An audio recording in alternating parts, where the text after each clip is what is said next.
Hello all of you. PIB series में आप सभी का स्वागत है और आज हम लोग बात करने जा रहे हैं एक नई प्रेस रिलीज का। और ये press release basically this press release is going to talk about a very contagious very harmful disease known as hepatitis. और हेपेटाइटिस के बारे में हम लोग सभी लोग जानते हैं, it's a kind of viral disease, virus से होने वाली डिजीज है। और ये हेपेटाइटिस के जो टाइप्स हैं उसमें से बहुत सारे टाइप्स ऐसे होते हैं जो आपका कंटामिनेटेड वाटर होता है, जो पानी है, दूषित जल, उसके द्वारा होता है। इसके अलावा हेपेटाइटिस ब्लड से फैलती है। और इसके अलावा कुछ हेपेटाइटिस ऐसी होती हैं जो बॉडी फ्लूइड्स के द्वारा फैलती हैं। तो उन सबको रोकने के लिए भारत का एक प्रोग्राम चल रहा है जिसका नाम है national viral hepatitis control programme. और उसी के बारे में प्रेस रिलीज बात कर रही है कि किस तरह से हम सन 2030 तक जो है किस तरह से हेपेटाइटिस को कंट्रोल कर सके, कंटेन कर सके।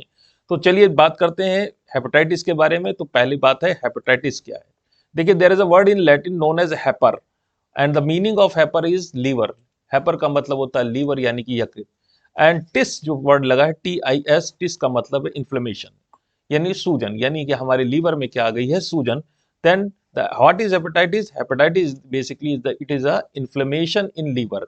जो लीवर में जो सूजन आ जाती है उसी को हम हेपेटाइटिस कहते हैं। और ये कैसी डिजीज है? It is a viral disease, virus से होने वाली डिजीज है। वायरस का नाम हेपेटाइटिस वायरस होता है और जिसकी वजह से ये मेनली ये डिजीज होती है। इसके अलावा बहुत सारे लोग ऐसे होते हैं जो कि अल्कोहल या ड्रग्स का यूज करते हैं, उनको भी हेपेटाइटिस हो जाती है अदर काजेस की वजह से।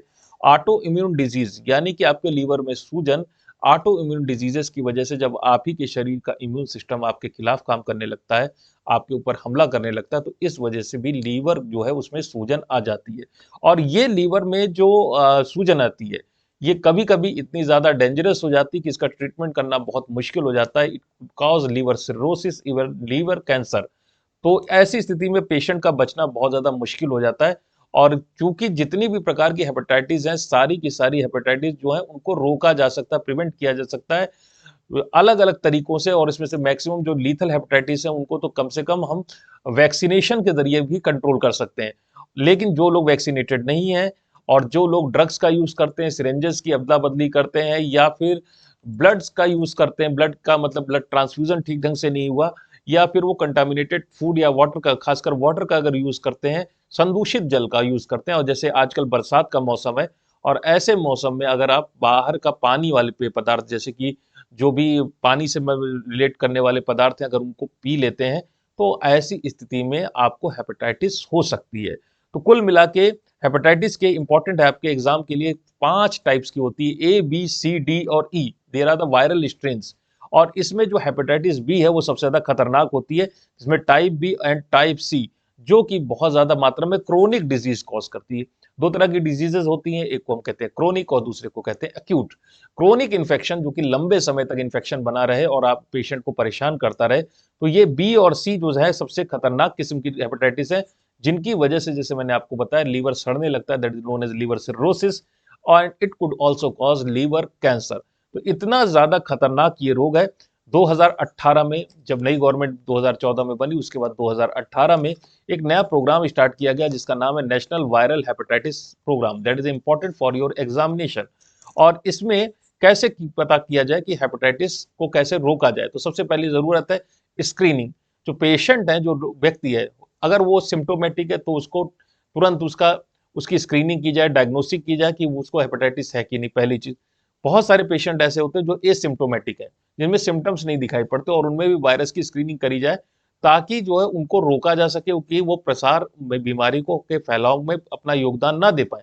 तो स्क्रीनिंग बहुत जरूरी है। और जिन लोगों में खतरनाक वाले रोग जैसे हेपेटाइटिस बी या सी मिल गई, ऐसे लोग जो पेशेंट होते हैं उनको जो है हम treatment, adequate amount of treatment दे सकें, सही उनका इलाज कर सकें, ताकि उनका जो रोग है वो बहुत ज़्यादा डेंजरस कंडीशन में ना जा पाए और वो लोग अच्छी तरह से अपना जीवन यापन कर सकें और वो फिर से मुख्य धारा में शामिल हो सकें। अब तक जो ये नेशनल वायरल हेपेटाइटिस प्रोग्राम है, इसके द्वारा 21.02 21.06 करोड़ लोगों को अभी तक स्क्रीन किया जा सकता। देखिए, इलाज नहीं किया गया है, स्क्रीनिंग की गई, मतलब उनके ब्लड टेस्ट करके बताया गया कि whether they are HIV, hepatitis B positive और हेपेटाइटिस निगेटिव। दूसरा जो है हेपेटाइटिस बी और सी के पेशेंट जो है अभी तक जिनका ट्रीटमेंट हुआ, they are more than 6.12 lakh. और ट्रीटमेंट जो है अभी तक 1153 यानी 1153 ट्रीटमेंट साइट्स के द्वारा ये ट्रीटमेंट अभी तक इंडिया में अलग अलग जगहों को पे ये ट्रीटमेंट दिया जा चुका है। अब ये mode of transmission, prevention and management, various examination में ये मोड ऑफ ट्रांसमिशन बहुत ज्यादा पूछा था, कौन सी हेपेटाइटिस किस तरह से फैलती है और इसका प्रिवेंशन या मैनेजमेंट कैसे किया जाता है। जैसे मैंने आपसे बताया अभी कि हेपेटाइटिस के 5 स्ट्रेन है, ए बी सी डी, और इसी हिसाब से इनको hepatitis A, hepatitis B, hepatitis C इस नामों से जाना जाता है। तो पहली आपकी हेपेटाइटिस है हेपेटाइटिस ए, और आपकी दूसरी जो आपको हेपेटाइटिस मिलेगी वो आपकी आ जाएगी हेपेटाइटिस ई।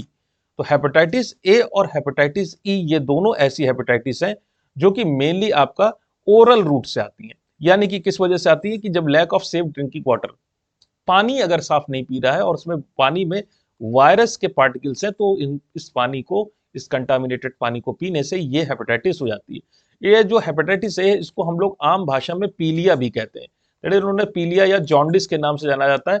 और ये जो है अपने आप ठीक हो जाने वाली बीमारी, अगर ये बहुत ज्यादा बिगड़ी नहीं तो नॉर्मली पीलिया जो है वो कुछ दिनों में बाद अपने आप ही ठीक हो जाता है, और इसमें सपोर्टिव केयर की जरूरत होती है। बेसिकली जो व्यक्ति है, जो पेशेंट है, वो एडिक्वेट अमाउंट में हाइड्रेशन करता रहे और कोई भी स्पेशल दवा देने की खास जरूरत नहीं पड़ती, सपोर्टिव मेडिसिन से ये ठीक हो जाता है। दूसरी हेपेटाइटिस जो बहुत ज्यादा लीथल है, बहुत ज्यादा नुकसानदायक है, नाम है उसका हेपेटाइटिस बी। ये माँ से, अगर माँ को हेपेटाइटिस है, हेपेटाइटिस बी है, तो माँ से उसके बच्चे में पहुंच जाती है। तो ये एक तो बिल्कुल किसके तरह से इसका प्रसार होता है, जस्ट लाइक HIV, जैसे एड्स फैलता है उसी तरह से ये हेपेटाइटिस बी भी फैलती है। तो माँ से, मदर से बच्चे में पहुंच जाती है। दूसरा, इन्फेक्टेड ब्लड है, अगर किसी व्यक्ति का, जैसे मैंने आपसे बताया कि ब्लड इन्फेक्टेड है, तो वहां से हो जाती है। और जो बॉडी फ्लूइड्स हैं उनके ट्रांसमिशन की वजह से भी ये हेपेटाइटिस फैलती है। इस वजह से इसका क्या किया जाता है, वैक्सीनेशन सबसे अच्छी इलाज है। Prevention is better than cure. तो यहाँ पे वैक्सीनेशन किया जाता है, मास स्केल पर, लार्ज स्केल पर इंडिया में वैक्सीनेशन प्रोग्राम चलाए गए हैं, और वो वैक्सीनेशन जो है काफी हद तक इफेक्टिव होते हैं हेपेटाइटिस बी के लिए। इसीलिए जब बच्चा ऐसा पैदा होता है जिसकी मदर को हेपेटाइटिस है, उसको पैदा होने के तुरंत बाद जो है तुरंत ही हेपेटाइटिस के इंजेक्शन दिया था। इवन ये इंजेक्शन हर तरह के बच्चे, जो जितने भी न्यू बॉर्न बेबी हैं, उनको विद इन 24 आवर सबसे पहले दिए जाने वाले इंजेक्शन में से एक हेपेटाइटिस बी इंजेक्शन होता है, क्योंकि इतनी ज्यादा लीथल डिजीज अगर बच्चे को हो गई तो फिर बच्चे के सर्वाइवल का चांस बहुत कम रह जाता है, क्योंकि वो बच्चे छोटे होते हैं, उनके लीवर बहुत ज्यादा डेवलप नहीं होते। और इसको अगर अगर किसी व्यक्ति को हो गया तो मैनेजमेंट करना थोड़ा सा मुश्किल होता है, लेकिन एंटीवायरल मेडिकेशन से मैनेज करने की कोशिश की जाती है कि इसको ठीक से, पेशेंट को ठीक किया जा सके। दूसरी हेपेटाइटिस सी है, ये भी हेपेटाइटिस सी नेक्स्ट है, और ये भी बिल्कुल हेपेटाइटिस बी की तरह इंजेक्शन, निडल, ब्लड और बॉडी फ्लूइड्स के जरिए जो है ये भी फैलती है, और ये जो है 12 से 24 हफ्ते में ठीक हो जाती है। ये उतनी ज्यादा मात्रा में हानिकारक नहीं है, इसको डायरेक्ट एक्टिंग एंटीवायरल ड्रग्स यानी दवाओं के जरिए इसको ठीक किया जा सकता है। हेपेटाइटिस बी अगेन ये भी बी की तरह ही है, ब्लड के जरिए फैलती है, और जो अलग अलग तरह के कैरियर्स हैं, जो लोग उनको हो चुकी है, उनके द्वारा ये फैलती है। और इसको जो है वैक्सीनेशन, जो हेपेटाइटिस बी का वैक्सीनेशन है, वो भी इस हेपेटाइटिस डी के केस में बहुत ज्यादा इफेक्टिव माना जाता है, तो इसको भी प्रिवेंट किया जा सकता है। लास्ट हेपेटाइटिस ई, जैसे मैंने पहले आपको बताया था, ये वाटर बॉर्न है, lack of safe drinking water की वजह से होता है, और खुद ही ठीक हो जाती है। तो हमारी जो सबसे ज्यादा मात्रा में होने वाली हेपेटाइटिस है, यानी कि जिसको जॉन्डिस या नॉर्मल पीलिया, हेपेटाइटिस ए की बात करें, या लास्ट वाला जो हम बात कर रहे थे हेपेटाइटिस ई, ये दोनों वाटर से फैलती, कंटामिनेटेड वाटर से फैलती। बाकी जो है ब्लड और बॉडी फ्लूइड या मदर टू चाइल्ड फैलने वाली डिजीजेस हैं। तो इस तरह से इनको हमने सब टाइप्स में डिवाइड कर रखा as per the strains of the virus. There are 5 major strains of the hepatitis virus: A, B, C, D, and E, and that's why there are 5 major types of hepatitis: hepatitis A, hepatitis B, hepatitis C, hepatitis D, and hepatitis E. National viral hepatitis control programme, देखते हैं ये किस बारे में बात कर रहा है। तो की स्ट्रेटजी जो national viral hepatitis B programme की है, preventive, it is promotive, it is curative. तो बेसिकली प्रिवेंटिव है, प्रिवेंशन करना बहुत ज्यादा जरूरी है। प्रोमोटिव का मतलब क्या है कि लोगों को हम एक तरह से हम कह रहे हैं कि ये जो हमारे व्यक्ति हैं, जो लोग हैं, उनको हम जो अवेयर कर सकें, वो हेल्दी लाइफ स्टाइल अपनाएं, कहीं से भी पानी, कंटामिनेटेड पानी ना पिए। तो अगर इस तरह से लोगों में जागरूकता फैलाई जा सके, उनको जागरूक किया जाए, प्रोत्साहित किया जाए, तो ऐसी इस तरह की जो केयरिंग होती है, इसको प्रोमोटिव केयरिंग कहते हैं। तीसरी क्यूरेटिव, अगर किसी को बाई चांस इन्फेक्शन हो जाता है तो उसको सही ढंग से उसका इन्फेक्शन का इलाज किया जाए। तो ये अलग अलग तरह के तरीके हैं जिनके द्वारा हम हेपेटाइटिस बी को, जो बेसिकली प्रोग्राम है, that is known as national viral hepatitis control programmes, ये इस पर काम करता है। तो NVHCP प्रोग्राम जो है ये बेसिकली चारों तरह की हेपेटाइटिस, पांचों तरह की हेपेटाइटिस उनको जो है डील करता है। हेपेटाइटिस ए और ई इनमें ये बेसिकली एक्यूट है, अचानक से हो जाती है, सिम्टोमेटिक है, यानी कि इनके सिम्टम्स आपको आसानी से मिल सकते हैं, आप इसको डिटेक्ट कर सकते हैं, और ये आउटब्रेक प्रॉन है। ये बेसिकली जो हमने कहा था वाटर बॉर्न है, पानी से होने वाली हेपेटाइटिस है। तो अगर पानी कंटामिनेटेड होगा तो लार्ज स्केल पे बड़ी पॉपुलेशन अचानक से कुछ ही दिनों के अंदर उसको उसके साथ प्रॉब्लम आएगी कि वो अचानक से उसको हेपेटाइटिस ए या ई यानी कि नॉर्मल जॉन्डिस हो जाएगा। और इसको जो है हम कंट्रोल मॉनिटर करते हैं कि इसका स्प्रेड जो मॉनिटर है कैसे किया जाता है। एक प्रोग्राम हमारे यहाँ चल रहा है that is known as integrated disease surveillance programme, that is important for your examination. और इसके जरिए, इस प्रोग्राम के जरिए हम डिजीजेस के स्प्रेड को मॉनिटर करते हैं। कोविड 19 के जमाने में भी इस तरह के प्रोग्राम जो थे उन्होंने कोविड के स्प्रेड को मॉनिटर करने का काम किया था। दूसरा, इसमें करा किया जाएगा फ्री डायग्नोस्टिक और ड्रग, यानी कि तुरंत पता चल जाए कि पेशेंट को दिक्कत है, उसको वो अभी इन्फेक्टेड हो गया है, और उसको दवाएं दी जाए और उसके द्वारा उसका मैनेजमेंट किया जाए। फिर पेपरलेस सिस्टम है ये पूरी तरह से, ये अब इसमें पेपरलेस सिस्टम होने से ज़्यादा इफेक्टिव हो गया। रिकॉर्डिंग करना, रिपोर्टिंग करना और पेशेंट का मैनेजमेंट करना जो है वो बेसिकली पोर्टल के जरिए जो है अब पहले से ज़्यादा ईजी होता जा रहा है। फिर एक सर्वे होता है जिसको सीरो प्रिविलेंस सर्वे कहते हैं, कि यानी कि जो हमारे एसिम्प्टोमेटिक पेशेंट्स हैं, पॉपुलेशन में बहुत सारे लोग होंगे, और उन लोगों का पता लगाना कि प्रिविलेंट जो अभी पॉपुलेशन जो भारत की है उसमें से कितने परसेंट लोग हैं उनके अंदर हेपेटाइटिस बी वायरस के या अदर टाइप की हेपेटाइटिस के स्ट्रेन है। तो जो HIV सेंटिनल सर्विलांस डाटा है ये 2021 का है, that is important for your examination. The name is HIV sentinel surveillance data. ये HIV इन्फेक्शन के लिए डाटा लिया गया था, उसमें लगे हाथ जब ब्लड का टेस्ट सैंपल्स लिए गए थे तो उसके साथ हमने जो हमारे हेपेटाइटिस है उसके भी पता लगाने की कोशिश की कि इस सैंपल में HIV के साथ या HIV के बिना हेपेटाइटिस बी है या नहीं। तो बहुत सारे लोगों में जो सर्वे में मिले, मैक्सिमम लोगों में दोनों के दोनों वायरस नहीं पाए गए, तो वो निगेटिव आ गए। कुछ में HIV के वायरस पाए गए, वो HIV के डाटा में चला गया, और जिनमें हेपेटाइटिस के वायरस के स्ट्रेन मिले उनको हमने हेपेटाइटिस के डाटा में रखा। तो ऐसा दिखाई पड़ा कि भारत के 0.85% लोग जो हैं वो पॉजिटिव टेस्ट किए गए थे हेपेटाइटिस बी के लिए, और 0.29% हेपेटाइटिस सी के लिए इस टेस्ट किए गए थे। यानी कि परसेंटेज तो कम है, लेकिन बीमारी जो हमारी कैसी है बहुत ज्यादा खतरनाक है। तो ये इसको जो है इसके लिए प्रिवेंशन और ट्रीटमेंट का एक कोर्स जो है पूरी तरह से डिवाइस किया गवर्नमेंट ऑफ इंडिया ने, जिसमें कई सारी चीजें की गई हैं, उनके बारे में बात करते हैं। जैसे एक प्रोग्राम चलता है जिसका नाम है reproductive maternal newborn child adolescent health and nutrition programme. लंबा चौड़ा नाम है, लेकिन ये इंपॉर्टेंट है। और इसमें क्या है, जो प्रेग्नेंट लेडीज है, क्योंकि माँ से बच्चे को होने की संभावना बहुत ज्यादा होती है, खासकर ऐसी मदर से जो कि हेपेटाइटिस इन्फेक्टेड है, तो वहां पर मदर की स्क्रीनिंग करना, उसका टेस्ट करना जरूरी है। हर मदर को इस वक्त जो प्रेगनेंसी के दौरान कोई भी लेडी अगर किसी भी हॉस्पिटल में जाती है, whether it is government hospital और इट इज प्राइवेट हॉस्पिटल, तो वहां पे ये एक मैंडेटरी है कि उसका जो है हेपेटाइटिस बी का या जो स्क्रीनिंग है वो डायग्नोस्टिक जरूर, वो टेस्ट जरूर होगा। दूसरा, यूनिवर्सल इम्यूनाइजेशन प्रोग्राम, पूरे भारत में हर व्यक्ति को हेपेटाइटिस बी के इंजेक्शन लगाए जाएं, ये भी किया जाए। और 100% hepatitis B birth doses to all newborn, जो कि हम लोगों ने पहले बात की कि जैसे बच्चा पैदा होता है, बच्चे पैदा होने के 24 घंटे के अंदर ही उसको हेपेटाइटिस बी का इन्फेक्शन लगाया जाता है। और इवन जिन बच्चों की मदर ऐसी होती है जिनको हेपेटाइटिस बी होता है, उनको और भी ज्यादा स्ट्रॉन्ग एक तरह की वैक्सीन होता है जिसको हेपेटाइटिस बी इम्यूनोग्लोबिन्स कहा जाता है, HBIG के नाम से जाना जाता है। और ध्यान दीजिए, रैबीज में भी यही इम्यूनोग्लोबिन्स चढ़ाए जाते हैं। जब कभी ऐसा कुत्ता जिसको रैबीज है उसने किसी व्यक्ति को काटा, और खासकर गले के पास या ब्रेन के पास वाली जगह पे काट रहा, हाथ पे काट रहा, जहां से जल्दी से वायरस नर्वस सिस्टम के थ्रू ब्रेन तक पहुंच सकता है, तो वहां पे फिर वैक्सीनेशन नहीं किया जाता, फिर तुरंत ताकत की जरूरत होती, स्ट्रॉन्ग डोजेस की जरूरत होती, तो वहां पर इम्यूनोग्लोबिन चढ़ाए जाते हैं। गवर्नमेंट की पूरी कोशिश है कि अगर मदर को हेपेटाइटिस बी है तो बच्चे को किसी भी हालत में वो हेपेटाइटिस बी नहीं जाए। जब तक बच्चा माँ के पेट में है तब तक हम उसको वैक्सीनेट नहीं कर सकते, लेकिन जैसे ही बच्चा पैदा हुआ उसको तुरंत ही, इस पर डिपेंड करता है कि मदर को हेपेटाइटिस अगर बी नहीं है तो उसको जो है नॉर्मल वैक्सीनेशन दिया जाता है। अगर मदर को हेपेटाइटिस बी है तो HBIG यानी इम्यूनोग्लोबिन्स के जरिए जो बच्चे को तुरंत ही वैक्सीनेट किया जाता है, ताकि मदर के हेपेटाइटिस बी वायरस उस बच्चे को इन्फेक्ट और परेशान ना कर सके।